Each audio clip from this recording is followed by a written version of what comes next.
Today, we'll be explaining the entire solo-leveling D-rank dungeon arc in only 10 minutes. Well, no time to waste. Let's get started.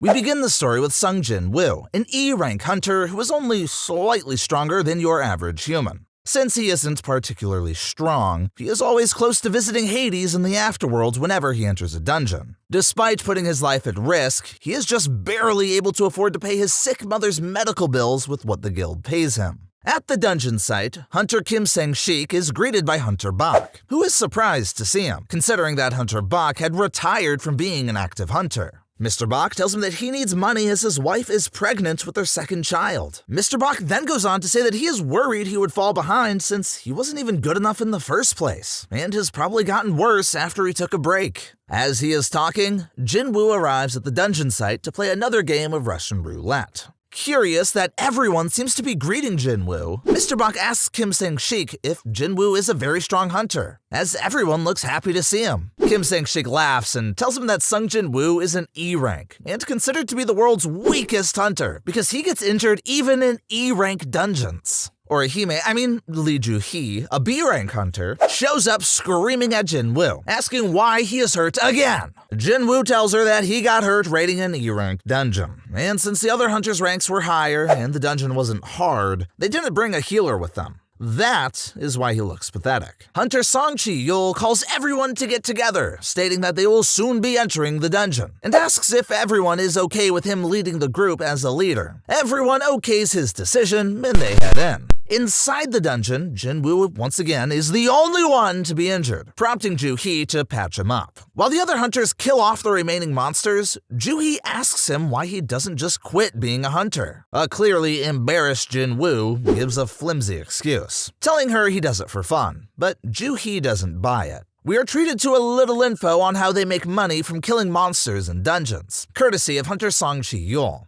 Basically, once you kill a monster, you get its magical core, which is then used to make weapons. The cores of monsters from C rank and above fetch a lot of money. But even when Jin Woo puts his life on the line, he is only barely able to get just one E rank monster core. So a C rank dungeon is impossible for him, and is the reason why he is broke despite being a hunter. While Jin Woo is thinking about his hopeless situation, the team discovers a hidden dungeon. Hunter Song Chi-yul tells the group that since the dungeon isn't closing, it means the boss monster is inside the hidden dungeon. He asks them to take a vote on whether they should clear it or report it to the guilds and wait for their orders. Reporting it to the guilds would mean they'd have to share even more of their profit. Nearly everyone cast their vote, making it a tie. Since Jin Woo is the last one left, he is asked to cast his vote. Thinking about the money, Jin Woo's greedy little head rears up, and he votes for them to clear it. They finally reach the end of the lengthy walk to the double dungeon, and are greeted by an ominous door. Upon entering, they see some not at all suspicious-looking statues that are strategically placed around the entire room. A particular statue is holding a runic text that contains the rules of the dungeon, and as soon as they finish reading it, the door shuts itself, trapping them. Spooked Tracksuit Hunter tries to leave, but is beheaded by one of the statues guarding the door. Chaos ensues as they realize they have to fight the statues, including the Mega Statue. Because Jin Woo's life as a hunter is filled with near-death experiences, he can tell when shit is about to hit the ground.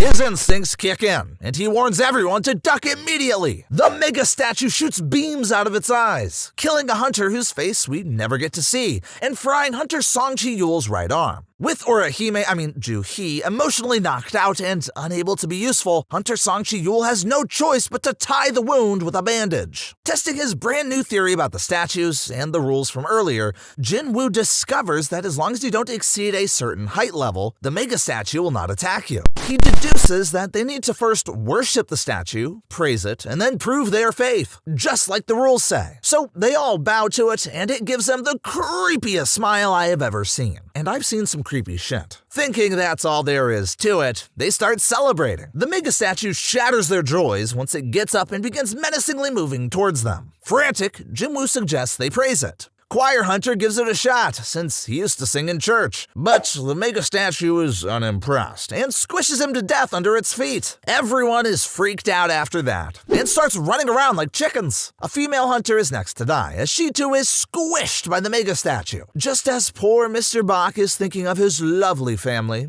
he is sliced into 2 equal halves by a statue when he gets too close to it. Other hunters are killed as well when they get too close to the other statues. Realizing this, Detective Jin-Woo once again deduces that the statues with instruments are the safe ones, and tells everyone to run towards them. As soon as a hunter is near them, they start to play. Everyone quickly picks one to stand next to, leaving Jin-Woo and a useless Ju-hee as the only ones remaining. Jin-Woo manages to get them a statue with an instrument, but the statue doesn't play. Understanding that it won't play unless only one person is standing next to it, Jin-Woo leaves Ju-hee there while he looks for another one. However, the mega statue locks onto him. Narrowly escaping its feet, Jin-Woo accidentally goes near a statue, which wastes no time using a shield to hack off his leg. Jin-Woo escapes death when he manages to crawl to a singing statue.